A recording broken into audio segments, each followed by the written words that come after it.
every American's right, privilege, to become financially independent. So here's my definition of financial independence. The ability to live from the income of your personally invested resources. That's the simple definition. That from the resources you've invested, the income from those resources, you could live. Here's one of the advantages of financial independence. Now you can work or not work. Or you can certainly choose the work to do. Now you can work by choice, not by necessity. And here's one of the best. To be able to work for joy and not for necessity. At first, of course, we have to work for necessity. But if you can finally reach the point where you can work for joy, not for necessity. That happened for me all those years ago. My father kept talking about financial independence, debt-free, no one having a claim on your assets, finally being able to live from the income of your invested resources. I remember the joyful day when that finally arrived. So what I've done now, most of my life, I've had the unique privilege of working for joy, not for necessity. Not that the joy doesn't bring you more income. Not that working for joy doesn't make you another fortune. It certainly has for me, right? Another fortune and another fortune and another fortune. But not because I had to, but because I wanted to. I work now for joy and not for necessity. Key phrase to understand, we should teach this to our children. Economics is major. Everyone has to major in economics. Number one, for personal survival. To produce enough to take care of yourself. The first, economics. The next good phrase on economics, it's not what you earn, it's what you do with what you earn that makes the great difference in your financial future. All of this is determined by your own philosophy. It's important early, and kids have to have a personal philosophy working even when they go to school. Here's a good definition of your personal philosophy. A guidance system. And it does simply two things. Helps you to see the opportunities, take advantage of those. Helps you to see the dangers, minimize those. And as we learn and grow, we learn hopefully early to spot the dangers so they don't overcome us. Hopefully we learn early to see the opportunities and take advantage of those, maximize them if we can. That guidance system is like a sail on a sailboat. The winds are always blowing, favorable winds, unfavorable winds, stormy winds, economic winds, political winds. The wind is always blowing. But to arrive at a predetermined destination, it is not just the blowing of the wind that we have to deal with. Here's the major part, the set of the sail. The set of the sail is what you learn, talking to each other, gathering more information, filling up one journal, then another one. Information. Guidance on how to trim the sail, set the sail.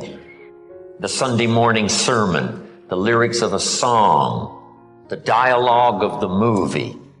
Words put into good structure so that they deliver enlightenment, information, knowledge. And we use that to set sail. And it isn't that you set sail once and then that's it and it's over. It is a continual setting of sail every day, every month, every year. Setting sail economically, trimming the sail.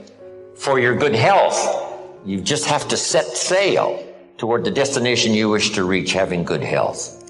Then it's easy to neglect. Then it's easy to slide. Here's one of the better phrases. Everything by longevity tends to get off course. When the early astronauts made those trips to the moon, on the way to the moon, here's what they had to engage in. Mid-course corrections. They look at all the gauges, and some solar winds that they didn't expect has pushed them off course as they look at the gauges. Now they must fire the little rockets to get the spaceship back on course. And it's especially critical if you're headed for the moon. If you're in an airplane and you miss Los Angeles and, make San Francisco, you're okay. But you can't miss the moon. And here's why. If you miss the moon, you can't get back. So just put this little note now. It's a pretty serious note. Some destinations are critical. Speaking of going to the moon, I met Neil Armstrong one time, a little talk he gave. Here's what he said in his little talk. going to the moon was just a matter of solving a couple of problems. Problem number one, how to get there. And then you just figure that out, how to get there. Problem number two, what? How to get back. That's problem number two, and you just solve that. Now, he said, it's also critical not to leave until you've solved both problems. I thought that was classic. Wow, speeches and information give us so much to chew on. Because you know what I did in some of my enterprises? I figured out how to get in. I didn't figure out how to get out. And some cost me more than I wanted to pay. Just because I, too quickly figured how to get in, did not figure how to get out. Whether it's a lecture like we've engaged in here, hours and hours and hours, or whether it's a simple sermon. Schuler Jr. was giving a classic sermon one morning, and I was privileged to hear it. Here was the notes on his sermon. It's very brief, so I'll give it to you. So jot this down. These are great notes. Here was his sermon. Number one, if you think it's impossible, it isn't. Here was point number two. If you think you know everything, you don't.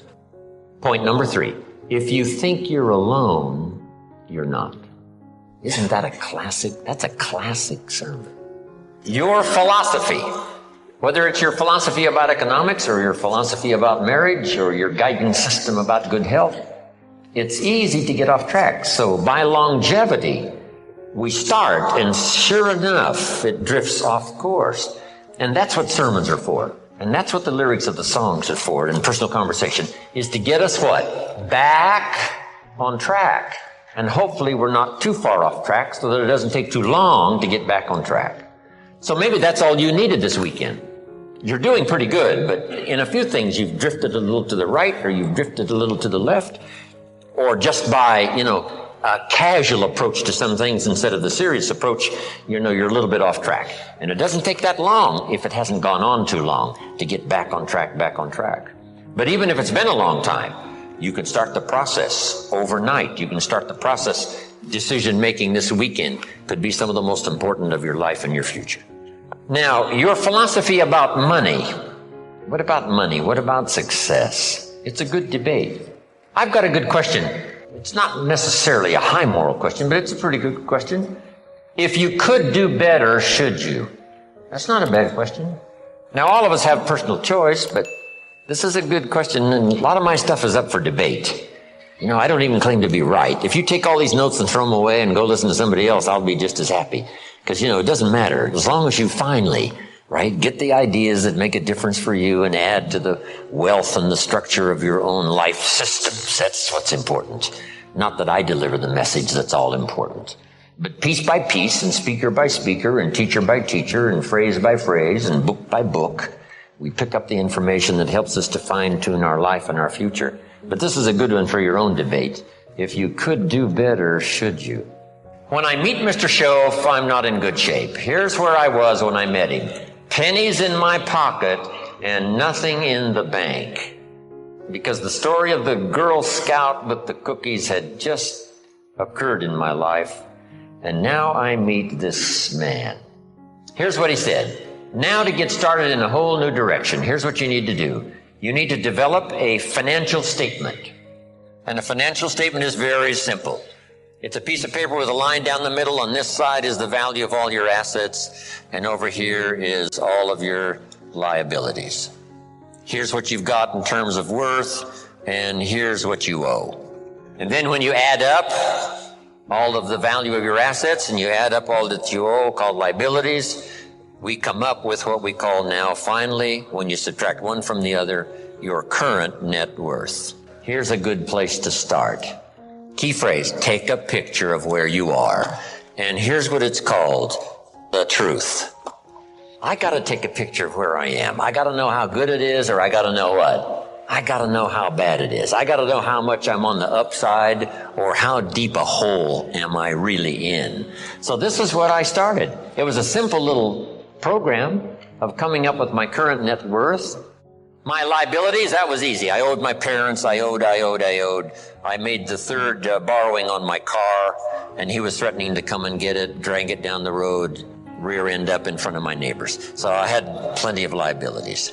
On the asset side, I put my furniture even. I put everything I could think of. My shoes. I mean, wouldn't the Salvation Army give me $2 for my shoes? I mean, I am scrambling. And when I did this exercise, guess what it did? It really soberly gave me a current picture of where I was. And guess what? I was unhappy. But here's what's important about the truth. It sets you free. Number one, free to correct old errors in judgment. That's what the truth is for. To correct old errors. After 6 years, I started working when I was 19. And when I took a picture of where I was, it was not a very happy experience. So now, where do we go from here? Number one, perhaps a new philosophy. Here's the philosophy usually of the rich and the poor. Poor people spend their money and invest what's left. Here's usually the philosophy of the rich. The rich invest their money and spend what's left. It's just a little turn of semantics. But the little turn of semantics is like the turn of the set of the sail that takes you in a whole different direction to wind up at a good place in 1 year or a place, of average, mundane, where you don't really want to be. Just that little simple shift of philosophy. So here's the key. Think like the rich. Invest your money first, then spend what's left. Don't spend your money and invest what's left. Now the whole key is lifestyle. The money is always there, either to spend or invest. The difference in what you do with it is based on philosophy, not economy. It isn't the state of America's economy that makes the difference. It's the difference in your philosophy, right? That illustration? Here's a book on how to get rich. It costs $20. Somebody says, well, a poor person can't buy that book. Say, no, it's only 7 Coca-Colas. And you either spend the money on the 7 Coca-Colas or a $20 book that teaches how to get rich. So jot this down. Everybody has the money, even the poorest of the poor. The key is how to spend it. The key is what to spend it for and how you spend it. First, how you earn it is determined by your philosophy. Second, now, how you spend it is determined also by your personal philosophy. So what would be a good philosophy to follow? And this is the little simple form I want to give you on financial independence, wealth for the future. Won't take long now to jot this down. It takes a little longer to go do it, but here it is. Never spend more than 70 cents. 70 cents. You've got to pick some number, right? This is the number I've picked. Refine your own to suit you. But I suggest don't spend more than 70 cents. Here's where the other 30 cents goes. 10 cents, 10% of your income for charity, church, supporting worthy projects, teaching children here to become generous. If kids understand generosity, they'll give you 10 cents out of every dollar that they earn. And this is a good place to start. It's easy to give 10 cents out of $1. A little more difficult to give 100,000 out of $1 million. Here's the next 10 cents. Active capital. Try to make a profit. It's called buy and sell. I learned to do this starting at age 25. It's how I made my first fortune. Buying and selling. Active capital means you try to make the profit. Buy a piece of property and improve it and sell it. Keep saving up this active capital until you've got some to work with to buy and sell. Make a profit. Now the third 10 cents is passive capital, which means let somebody else use this 10%. You put this to work and see if you can't make a profit. You are the passive partner in providing the money. They are the active partner in seeing if they can make a profit and pay you dividends and stock increase and interest. And that little formula is a good place to start. Now, you might not really be able to start there. I call this the ideal. Maybe by the time you've heard this, you're in such bad financial shape that you have to go here, 97, 1, 1, and 1. That right now you're in a trap. You're caught. And it's going to take you a while to get out. So right now you got to spend 97% of your income, right, for your living and lifestyle because, you're caught, you're obligated, there's no way out. And then the rest of these now are just 1, 1, and 1. The key is to start with something. Now, Mr. Schoaf gave me a comment. It has served me all these years. Here's the comment. It's not the amount that counts. It's the plan that counts. When I first met him, I said, if I had more money, I'd have a better plan. He said, no, if you had a better plan, you'd have more money.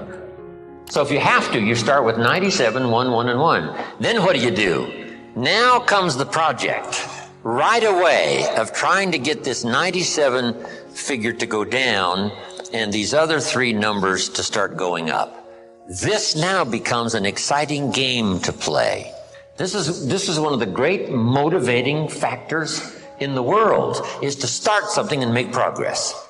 See, Jim Rohn told us the ideal was 70, 10, 10, and 10. But I can't start there. I've got to start with 97, 1, 1, and 1. And here's what you've got to understand. This is okay. I mean, if this is where you have to start, that's where you have to start. Then you start driving this number down and start driving these numbers up. And it's a whole game to play till finally you can arrive at this pretty good ideal way what to do with the money you earn from a paycheck. Now, when you start getting into the big money, these numbers have to change again. So if you have to, you start here. Get to the ideal. And then when it really starts to flow in your favor, you rearrange this program again, 10%. Because if you're doing big time, you couldn't spend 70% of your income. It would be obscene. So just a little formula to follow. Here's the next one now. This is only a suggested plan. This is not written in any law. Most advantages and benefits for the future are not written in law. There's no law that says you must not have a heart attack. Where is it written? There is no law. That you must demand of yourself. There is no demand that you have a good financial plan that'll safely take care of your family for the future. There is no law. You could be careless and lose it all and finally have to be supported by the state. So there is no law that you must be responsible and have a good financial plan. You must demand it of yourself. So I'm asking you to make that note. It's what we demand of ourselves that counts. There's no law that says you must have a health plan that's going to make you extremely healthy for the next 10 years. There is no law. That you must demand of yourself. And those are the disciplines now that really start to count, the ones you demand of yourself.